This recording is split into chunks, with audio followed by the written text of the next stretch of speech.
बिस्मिल्लाहिर रहमानिर रहीम अल्हम्दुलिल्लाहि रब्बिल आलमीन वल आक़िबतु लिल मुत्तक़ीन वस्सलातु वस्सलामु अला सय्यिदिल मुरसलीन नबियना मुहम्मद व अला आलिहि व सहबिहि अजमाइन अम्मा बाद। সম্মানিত দিনী ছাত্র ভাইয়েরা, আল্লাহ রাব্বুল আলামিনের সমস্ত প্রশংসা এবং নবী করিম সাল্লাল্লাহু আলাইহি ওয়াসাল্লামের প্রতি অনেক অনেক দরুদ ও সালাম বর্ষিত হোক। আল্লাহুম্মা সাল্লি আলাইহি আল্লাহুম্মা বারিক আলাইহি। আপনাদের রুমের পরিচালকদের পক্ষ থেকে তাওহীদ ও শিরকের বিষয়ে জানার উদ্দেশ্যে আপনারা এই কোর্স আয়োজন করার ইচ্ছা পোষণ করেছিলেন বলেই আমি আপনাদেরকে তাওহীদ ও শিরকের মৌলিক বিষয়ের আলোচনা বা জ্ঞান বা পড়াশোনা করার জন্য ইনশাআল্লাহ উপস্থিত। এই কোর্সের প্রয়োজনীয়তা অনেক বেশি। যারাই একটু তাওহীদের জ্ঞান রাখেন তারা এটা জানেন যে তাওহীদ মানুষের জীবনের জন্য কত গুরুত্বপূর্ণ। এগুলো কথা কিছু না বলে আমি দু চারটি কথা বলি এবং কোর্স শুরু করি। এক নম্বর কথা হলো ভাই, যে আপনারা বিভিন্ন দেশ বিভিন্ন স্থান থেকে এই রুমে লগ ইন করেছেন কিছু শিখার জন্য। শেখাশেখির নিয়ম এই রুমে অনেক ধরনের। কেউ আসে আলোচনা করে চলে যায়, শুনলো মানুষ, এটা সবচেয়ে সহজ। আর সবচেয়ে কঠিন হচ্ছে পড়াশোনা করা। একজন শেখ স্বয়ং বা একজন ওস্তাদ, একজন শিক্ষক, সে প্রস্তুতি নিয়ে আসবেন এবং আপনাদেরকে পড়াবেন, হাতে নাতে ধরে ধরে ছোট ছোট করে বিষয়গুলিকে শিখাবেন। অতঃপর সেগুলো আপনাকে বুঝতে হবে, মুখস্থ করতে হবে, মনে রাখতে হবে, চর্চা করতে হবে। এটা সহজ জিনিস না। তবে শুনে শুনে, বক্তৃতা শুনে শুনে কিছু জ্ঞান অর্জন করা আর হাতে কলমে ধরে জ্ঞান অর্জন করা, পড়াশোনা করা, দুটোর মধ্যে বিরাট তফাৎ রয়েছে। ইলম ওইটাই, জ্ঞান ওইটাই যেটা আপনার সাথে পায়খানার রুমে থাকে। কথাটা অনেকে হাসি লাগবে, কিন্তু বলছেন যে ইলিম আপনার ওইটা অতটুকুই আপনি ইলিম রাখেন, অতটুকু ইলমেরই আপনি মালিক। যতটুকু ইলিম আপনার সাথে পায়খানার ঘরে থাকে, মানে নির্জনে আপনি যখন একাই কোথাও থাকেন, ওই সময় আপনার কাছে ইলম, জ্ঞান, দলিল, প্রমাণ যা মুখস্থ থাকে, যা আপনার মাথায় থাকে, সেটাই প্রকৃত অর্থে আপনার কাছে ইলম আছে। নচেত বই, পুস্তক ইত্যাদি কোনো কিছুতে আছে, সেখান থেকে বের করে করে মানুষকে দিবেন, এটা প্রকৃত অর্থে আপনার কাছে এটা নেই। এটা অন্যের কাছে আছে, অন্য জায়গায় আছে, সেখান থেকে নিয়ে মানুষকে দিচ্ছেন বা শেখাচ্ছেন। তাই ইলম বা জ্ঞান অর্জন করার সময় আপনাকে অবশ্যই মুখস্থ করতে হবে, চেষ্টা করতে হবে, বুঝতে হবে। এর জন্য ধৈর্য, সবর, কষ্ট, সময় ইত্যাদির প্রয়োজন। ইমাম শাফি রহমতুল্লাহ আলাইহির মতে ৬টি জিনিস একজন ছাত্রকে অবশ্যই ছাত্রের মধ্যে থাকতে হবে, তাহলে সে ব্যক্তি ভালো করে ইলম অর্জন করতে পারবে। এক নম্বর হলো তার ব্রেন, তার বুদ্ধিমত্তা থাকতে হবে। কোনো পাগল মানুষ, কোনো একেবারেই যাকে বলা হয় ভুলক্কড়, ভুলে যায় সবসময়, এরকম ব্যক্তি ভালো করে ইলম অর্জন করতে পারবে না। তবে আশা করি এটা আল্লাহ তাআলা কম বেশি সকলকে দিয়েছেন। তারপরে আগ্রহ থাকতে হবে। আপনার বুদ্ধি আছে বটে, আপনার মুখস্থ শক্তি, স্মৃতি শক্তি আছে বটে, কিন্তু আপনার আগ্রহ নেই, তাহলে আপনার জ্ঞান অর্জন হবে না। যেমন স্মৃতি শক্তি মানুষের ভালো থাকবে, তেমন তার অবশ্যই আগ্রহ থাকতে হবে। আগ্রহের পর ওকে চেষ্টা করতে হবে, চেষ্টা থাকতে হবে। যদি কোনো ব্যক্তি চেষ্টা না করে তাহলে তার দ্বারাই জ্ঞান অর্জন হওয়া অসম্ভব। অতঃপর ওস্তাদের শিক্ষকের পরামর্শ অনুযায়ী শিখতে হবে। এরকম নয় যে শিক্ষক একটা শিখাচ্ছে আর ও একটা আলাদা শিখছে, শিক্ষক একটা নিয়ম শিখাচ্ছে ও ওই নিয়মে চলছে না, শিক্ষক একটা দায়িত্ব, একটা কাজ, একটা এক্সারসাইজ দিচ্ছে, ও করছে না, তাহলে হবে না। কারণ শেখা শেখির মানেই হচ্ছে একজন শিখাবে, দ্বিতীয়জন শিখবে, একজন শিক্ষক হবে, একজন ছাত্র হবে। তাহলে শিক্ষকের কথা অনুযায়ী চলতে হবে। হ্যাঁ, পড়াশোনার সময় এমন হতে পারে যে কোনো কোনো বিষয়ে একজন ছাত্র শিক্ষককে কোনো বেশি জ্ঞান এনে দিল বা কিছু পরামর্শ দিল, এতটুকু কোনো অসুবিধা নেই। কিন্তু শিক্ষকই জানেন তিনি যেটা পড়াচ্ছেন উনি বেশি জ্ঞানী, তাই তার জ্ঞান যেভাবে তিনি দিচ্ছেন সেইভাবে চলতে হবে। আচ্ছা, পড়াশোনার ক্ষেত্রে কিছু পয়সা কড়ির প্রয়োজন হতে পারে। আপনার কাছে একটা ল্যাপটপের দরকার, একটা ইন্টারনেটের চার্জের দরকার, ইত্যাদি দরকার, একটা খাতা কলম, কোথাও যেতে হবে আসতে হবে, এগুলোর দরকার। এতটুকু সহ্য করতে হবে। এরকম নয় যে আমি এই অনলাইনে পড়াশোনা করতে চাচ্ছি আর ইন্টারনেটের যা খরচ সেটা আবার বহন করতে চাচ্ছি না, তাহলে হবে না পড়া। এগুলো মনে রাখতে হবে। অতঃপর লাস্ট কথাটি তিনি বলছেন ওয়াতুল ও জামানি, এবং দীর্ঘ সময় লাগবে জ্ঞান অর্জন করাটা। এটা অন্যান্য মেকানিজম নয় যে কোনো সূত্রপাতে গেঁথে দেওয়া হয়েছে আর একটা ক্লিক করলে সবগুলো চলে আসছে, এরকম না। মানুষ যখন শিখবে ওস্তাদের কাছে তখন ধীরে ধীরে ধীরে ধীরে ধাপে ধাপে ধাপে ধাপে শিখতে হবে। সেই কারণে 1 2 3 4 করে পড়াশোনা শুরু হয়, নচেত একসঙ্গে দিয়ে দিত। ওই জন্য ধাপে ধাপে শিক্ষকের কাছে শিখতে হবে। এগুলোর সাথে সাথে অবশ্যই তাকে ধৈর্য ও সবর তার মধ্যে রাখতে হবে। এই কথাগুলি মনে থাকবে। ইমাম শাফির মতে আখি লান তানালাল ইলমা, হে আমার ভাই তুমি ইলম অর্জন করতে পারো না। আখি লান তানালাল ইলমা ইল্লা বিসিত্তাহ, 6টি বিষয় ছাড়া।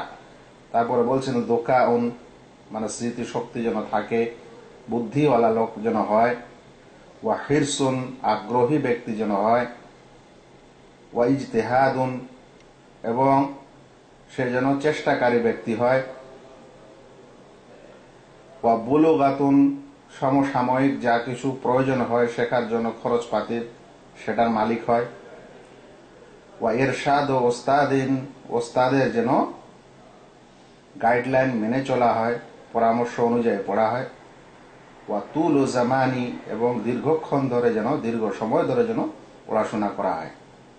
এর সাথে সাথে আরেকটি জিনিস, ধৈর্য ও সবর যেন করা হয়। অবশ্যই এর আনুষাঙ্গিক কিছু আদব কায়দা শিক্ষকের সাথে, ক্লাসের সাথে, ছাত্রদের সাথে, বন্ধুদের সাথে, সকলের সঙ্গে যেন রাখা হয়। এগুলো অবশ্যই প্রয়োজনীয়। ইমাম শাফি রহমতুল্লাহ আলাইহির জামাই একটি কথা বলেছেন তার সম্পর্কে, যে ইমাম শাফি 20 বছর ধরে আরবি শিক্ষা দিচ্ছেন। 20 বছর ধরে আরবি শিক্ষা দিচ্ছেন।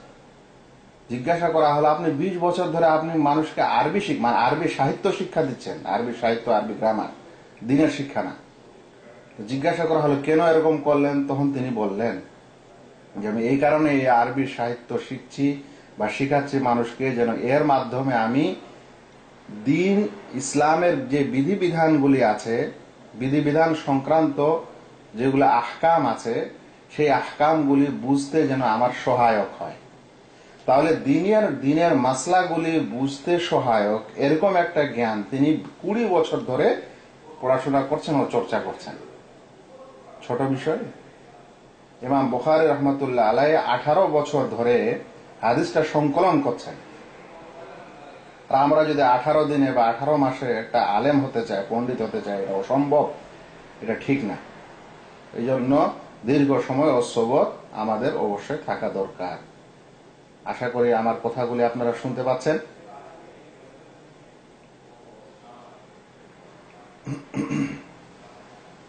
আচ্ছা, তাহলে আমাদের তাওহীদ ও শিরকের মৌলিক জ্ঞান সম্পর্কের আলোচনায় বা কোর্সের আজকের প্রথম পড়াটি মাত্র 2টি বিষয়ের সংজ্ঞা, 2টি বিষয়কে জানা। একটা হলো তাওহীদ কাকে বলে আর একটা হলো আকীদা কাকে বলে। এই 2টি পরিভাষার অর্থ জানা হচ্ছে আজকে ক্লাসের বিষয়।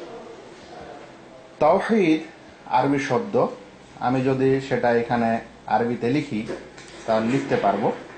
আমি আপনাদেরকে আরবিতে লিখে দিচ্ছি, আপনারা আবার লিখবেন না, তবে এটা হচ্ছে তাওহীদ। আরবিতে বলা হচ্ছে তাওহীদ। যে কোনো শব্দ তার দুটি অর্থ হতে পারে। যদি সেই শব্দটি একটি বিশেষ পরিভাষা হয় তাহলে সেটির দুটি অর্থ হবে। যে কোনো শরঈ শব্দ, শরিয়ার শব্দ, ইসলামের শব্দ, তার সম্পর্ক অবশ্যই আরবি ভাষার সাথে আছে, সেজন্য একটা আরবি অর্থ দিবে, মানে সাহিত্যিক অর্থ দিবে। ওটাকে বলা হয় আবিধানিক অর্থ দিবে। আর যেহেতু সেটি শরঈ শব্দ, সেই কারণে শরিয়ার দৃষ্টিতে ওর একটা মানে থাকবে, একটা অর্থ থাকবে। তো তাওহীদ শব্দটি আমাদের শরঈ শব্দ, আকীদার পারিভাষিক একটি শব্দ, তাই এর একটি আবিধানিক অর্থ আছে, একটি পারিভাষিক অর্থ আছে। আবিধানিক অর্থে তাওহীদ কাকে বলে? আসলে আবিধানিক অর্থে তাওহীদ হচ্ছে ওয়াহাদা ইউওয়াহিদু তাওহীদ, বাবে তাফঈল এর এটা মাসদার, উৎস। ওয়াহাদা ইউওয়াহিদু তাওহীদ মানে কোনো কিছুকে এক করা। বিক্ষিপ্ত কিছু জিনিস আছে, একাধিক জিনিস আছে, সেগুলোকে একত্রীকরণ, এক করে দেওয়া, এটা হলো আবিধানিক অর্থ। তাওহীদের আবিধানিক অর্থ হলো ওয়া হুয়া জাআলু শাইয়ি ওয়াহিদান, কোনো কিছুকে এক করে দেওয়া। তো যেটা এক আছে সেটাকে আর এক করা যায় না, মানে একাধিক আছে সেগুলোকে এক করে দিলে ওটাকে আবিধানিক অর্থে বলা যেতে পারে তাওহীদ। ধরে নেন একটি কাগজের 5-7টা টুকরা ছিল, এক ব্যক্তি সেই টুকরাগুলো সব জমা করে এক করে দিল, তো বলা হবে ওয়াহাদাহু, সে ওয়াহিদ করে দিল, এক করে দিল। আচ্ছা, তো তাওহীদ শব্দটির আবিধানিক অর্থ হচ্ছে কিছুকে এক করে দেওয়া বা এক করা। এটাকে আরো একটু ভালো বাংলায় বলতে পারেন একীকরণ। আচ্ছা, এখন এটা ছিল আবিধানিক অর্থ। আবিধানিক অর্থটি মাথায় রাখলে পারিভাষিক অর্থটি বুঝতে সহায়ক হয়, পারিভাষিক অর্থটি বুঝতে সোজা হয়, সহজ হয়। এই জন্য আবিধানিক অর্থটি জানতে হয়। তবে মনে রাখবেন, যখনই আপনাদের সামনে কাছে কখনো সংজ্ঞা চাওয়া হবে কোনো জিনিসের, তখন এই আবিধানিক অর্থটি শুধু লিখবেন না, কারণ আবিধানিক অর্থটি তার আসল অর্থ না, আসল অর্থ হচ্ছে পারিভাষিক অর্থ। তো তাওহীদের আবিধানিক অর্থ হলো কোনো কিছুকে এক করা, ওটাকে বলতে পারেন কোনো কিছুকে এক মনে করা। তাওহীদের শরঈ অর্থ, পারিভাষিক অর্থ কি, এ সম্পর্কে কয়েকটি সংজ্ঞা উলামায়ে কেরাম উল্লেখ করেছেন। আমরা এ সকল সংজ্ঞা যদি শুনি তাহলে সকল সংজ্ঞার একটা সারমর্ম বের হবে, কাছাকাছি সংজ্ঞাগুলি একটু শুনেন। পারিভাষিক অর্থে তাওহীদ কাকে বলে? পারিভাষিক অর্থে তাওহীদ কিছু উলামা বলছেন আল ঈমানু বিওজুদিল্লাহ, আল্লাহ তাআলার অস্তিত্বের সম্পর্কে দৃঢ় বিশ্বাস করা, ওয়া ইফরাদুহু বিররুবুবিয়্যাতি ওয়াল উলুহিয়্যাহ, এবং রুবুবিয়ত ও উলুহিয়াতের ক্ষেত্রে তাকে এক মনে করা, ওয়াল ঈমানু বিজামিই আসমাইহি ওয়া সিফাতিহি, এবং তার সকল নাম ও গুণাবলীর প্রতি বিশ্বাস স্থাপন করা। এটাকে বলা হয় তাওহীদ পারিভাষিক অর্থে। এটা কিছু উলামা এই সংজ্ঞা দিচ্ছেন।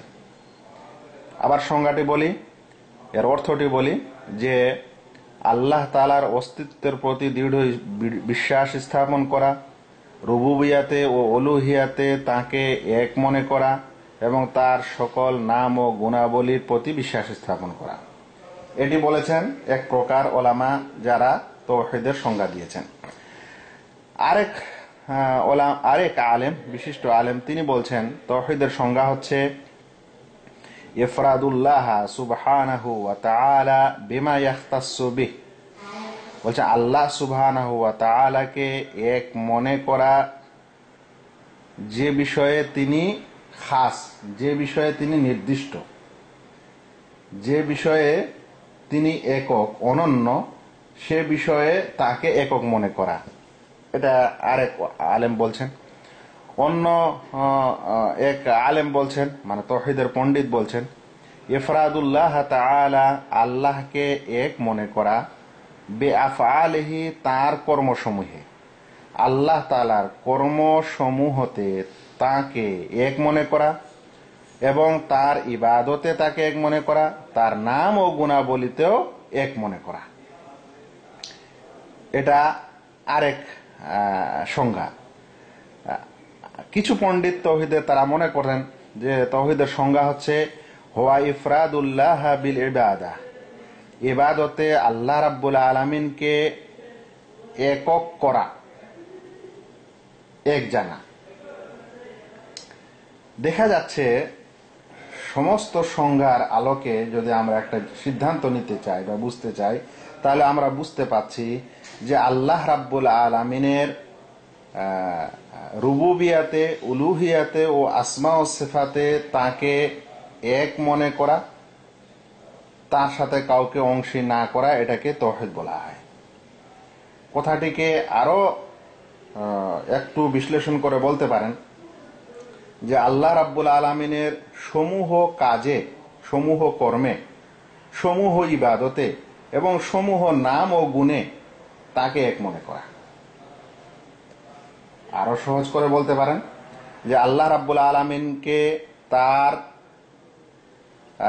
প্রভুত্বে, তার ইবাদতে, তার নাম ও গুণাবলীতে এক মনে করা, কাউকে অংশী না করা।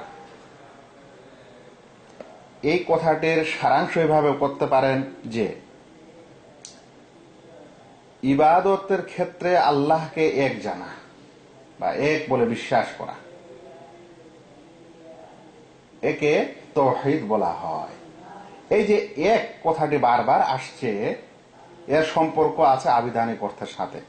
আবিধানিক অর্থে কি দেখলেন, যে কোনো কিছুকে এক করা। তো তাওহীদ হচ্ছে ইবাদতের ক্ষেত্রে আল্লাহকে এক করা।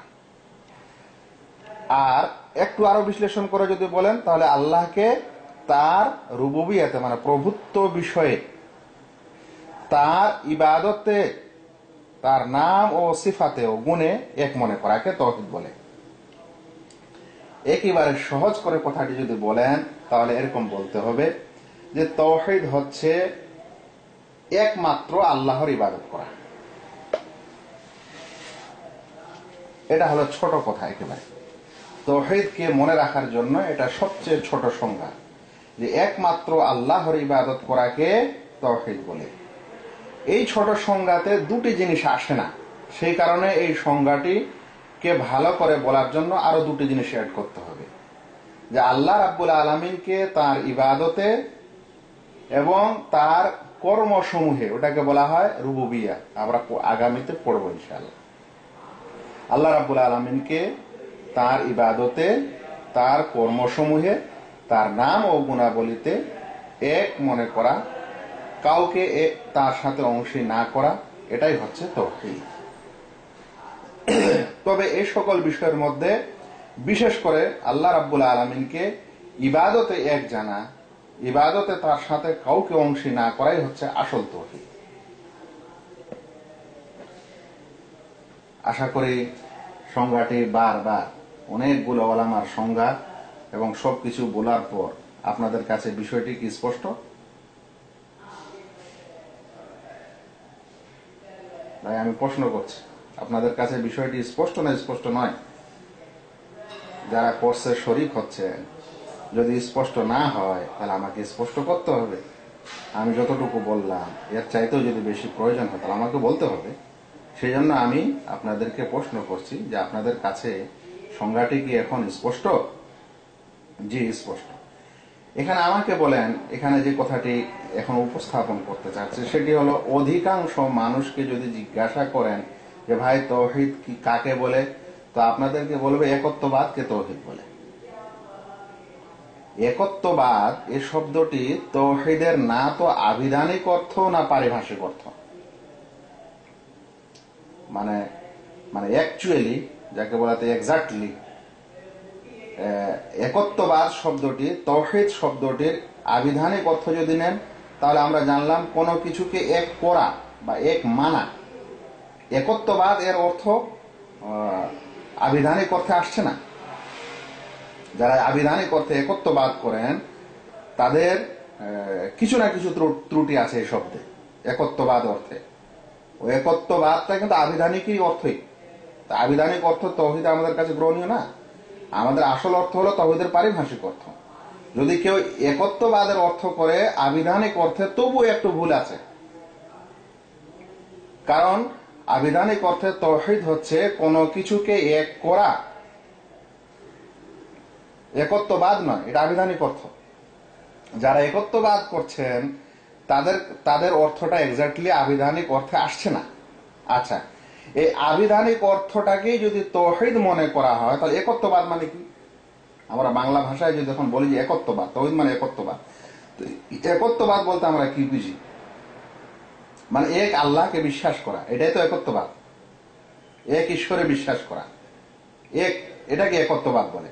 তো যদি কোনো মানুষ বলে যে তৌহিদের অর্থ হলো একত্ববাদ, মানে আল্লাহকে এক বলে বিশ্বাস করা, আমরা বলি এটা তৌহিদ না, এটা তৌহিদের আংশিক কথা হলো।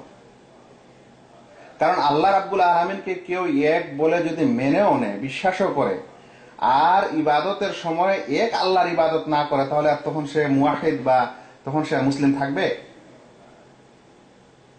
আল্লাহকে সে এক বলে বিশ্বাস করে, মানে একত্ববাদে বিশ্বাস করে বটে, কিন্তু ইবাদতের সময় সে এক আল্লাহর ইবাদত করেনি, আল্লাহ ছাড়া অন্যেরও করেছে। তাহলে তার একত্ববাদ হলো না।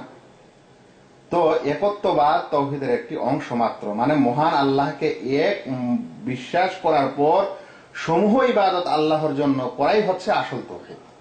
শুধু আল্লাহকে এক বলে বিশ্বাস করা আসল তৌহিদ না।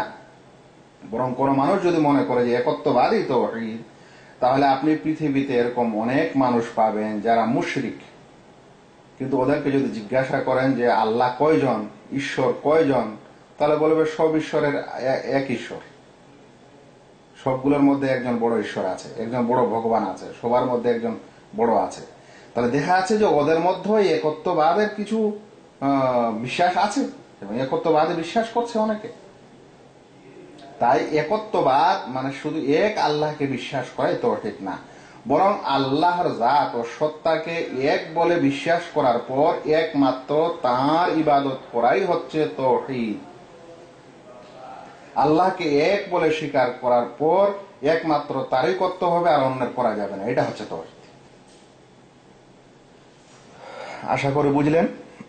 তাহলে সারাংশ হলো কথার এই যে তৌহিদ শব্দটির আবিধানিক অর্থ হচ্ছে জালুশ শাইই ওয়াহিদান, কোনো কিছুকে এক করা, এক করে দেওয়া, একীকরণ, বিক্ষিপ্ত জিনিসকে এক করা, এটাকে বলা হয় আবিধানিক অর্থে তৌহিদ। পারিভাষিক অর্থে তৌহিদ হলো অনেকগুলো পরিভাষা দেওয়া হয়েছে। তার মধ্যে যে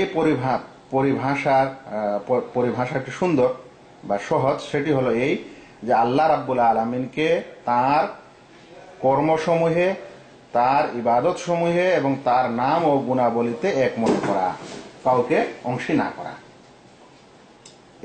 এই অর্থটি সকল অর্থের মধ্যে সুন্দর ও সহজ। এর চাইতে সহজ অর্থ হলো যে একমাত্র আল্লাহকে এক বলে বিশ্বাস করার পর সকল ইবাদত একমাত্র তার জন্য করাকে তৌহিদ বলা হয়। আশা করি মনে থাকবে। আগামী ক্লাসে কিন্তু আমি জিজ্ঞাসা করব। আমি আবার এরকম মানুষ নই যে আপনাদের ছেড়ে কি শিখলেন না শিখলেন চলে যাবে, এরকম না। সেই জন্য জিজ্ঞাসা করব, হয় রেকর্ড করেন, নাহলে মুখস্থ করেন, নাহলে লিখেন, যদি আসলে পড়তে চান। আর নচেত কেউ আসবেন যাবেন আর বারবার বড় বড় আবেদন করবেন, আমাকে একেবারেই পছন্দ না ওরকম অভ্যাস। তাহলে তৌহিদের সংজ্ঞাটা শিখলেন। তৌহিদের যখন আলোচনা হয় তখন একটি শব্দ উঠে আসে, সেটি হলো আকীদা। আকীদা কি আমরা অনেকে বুঝি না, যে তৌহিদ আবার কি জিনিস, আকীদা আবার কি জিনিস, দুটোর মধ্যে কি পার্থক্য আছে না আছে। তাই আকীদা শব্দটিরও অর্থ আজকে আমাদের জানা দরকার। আকীদা শব্দটি আক থেকে এসেছে। আকীদা শব্দটি আক থেকে এসেছে, এটা হলো আক। আকদের বাংলা হচ্ছে আবিধানিক অর্থ হচ্ছে বন্ধন, গিরা। কোনো কিছুর বন্ধনকে, গিঁটকে, গিরাকে আক বলা হয়। তাহলে আকীদার আবিধানিক অর্থ হচ্ছে কোনো কিছু বন্ধন বা গিরা বা গিঁট, মজবুত করে কোনো জিনিস বেঁধে দেওয়া হয়, ওটাকে বলা হয় আকীদ। পারিভাষিক অর্থে আকীদা কাকে বলা হয় এ বিষয়ে উলামায়ে কেরামের কয়েকটি সংজ্ঞা আছে, আমরা এক দুটি সংজ্ঞা নিই। পারিভাষিক অর্থে আকীদা বলা হয় আল ঈমান আল জাযিম বিল্লাহ তাআলা, আল্লাহ তাআলার প্রতি দৃঢ় বিশ্বাস। বিশ্বাসের অনেকগুলা ধাপ আছে, কিন্তু আকীদা যখন বলা হবে তার মানে হচ্ছে দৃঢ় বিশ্বাস। তাহলে আল্লাহ তাআলার প্রতি দৃঢ় বিশ্বাস এবং ওয়া বিমা ইয়াজিবু লাহু মিনাত তাওহীদ, এবং তাওহীদের যা কিছু তার জন্য জরুরি হয় সেগুলোর প্রতি বিশ্বাস। ওয়াল ঈমানু বিমালাইকাতিহি ওয়া কুতুবিহি, এবং সেই আল্লাহর ফেরেশতা এবং তার রাসূল, তার কিতাব সমূহ প্রতি দৃঢ় বিশ্বাস।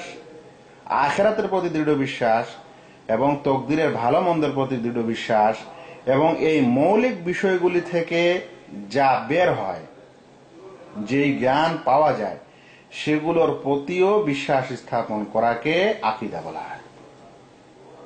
তাহলে আকীদার পারিভাষিক অর্থ হচ্ছে আল্লাহ তাআলার প্রতি দৃঢ় বিশ্বাস এবং তার ফেরেশতা, তার কিতাব সমূহ, তার রাসূল প্রতি দৃঢ় বিশ্বাস, আখিরাতের প্রতি দৃঢ় বিশ্বাস, তাকদীরের ভালো মন্দের প্রতি দৃঢ় বিশ্বাস এবং তাওহীদের যা কিছু তার জন্য জরুরি সেগুলোর প্রতি দৃঢ় বিশ্বাস, এবং এই সকল মৌলিক বিশ্বাসগুলি থেকে যা উপজ্ঞান, গৌণ জ্ঞান বের হয়, এর আনুষাঙ্গিক জ্ঞান, সেগুলোর প্রতি দৃঢ় বিশ্বাসকে আসলে আকীদা বলা হয়।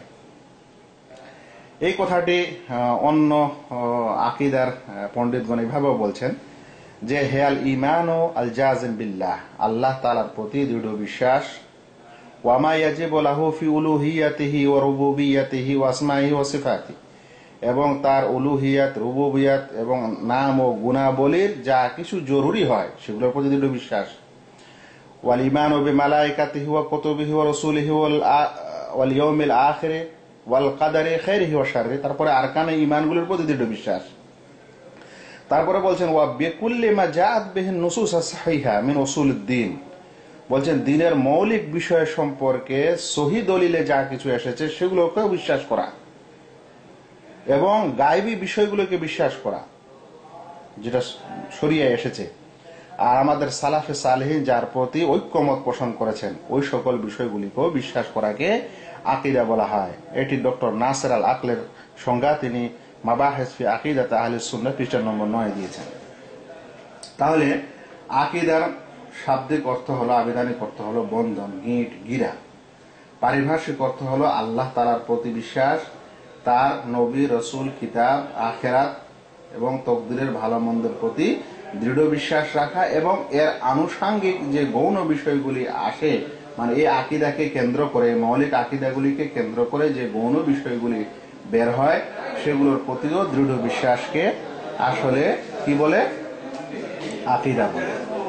ভাই, এই আকীদাকে আমাদের সালাফে সালেহিন বা বিগত ওলামাদের অনেকে এই আকীদার জ্ঞানকে সুন্নাহ বলেছেন। মানে সালাফে সালেহিন পূর্বের ওলামাগণ আকীদাকে সুন্নাহ বলে বলেছেন। আবার এই আকীদাকে উসুলুদ্দিনও বলা হয়।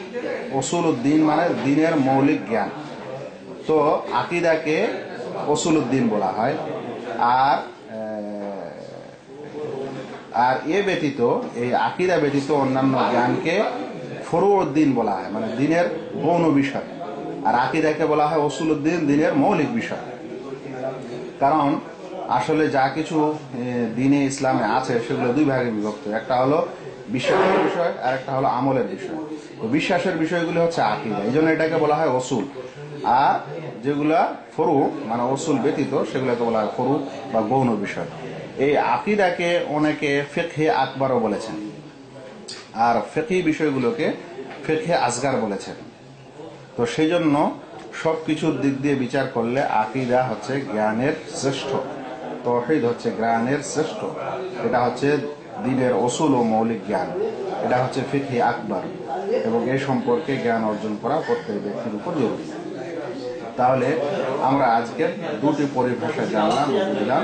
একটি হলো যে তাওহীদ কাকে বলে, আবিধানিক অর্থ, পারিভাষিক অর্থ কি। আকীদা কাকে বলে, আকীদার আবিধানিক অর্থ, পারিভাষিক অর্থ কি।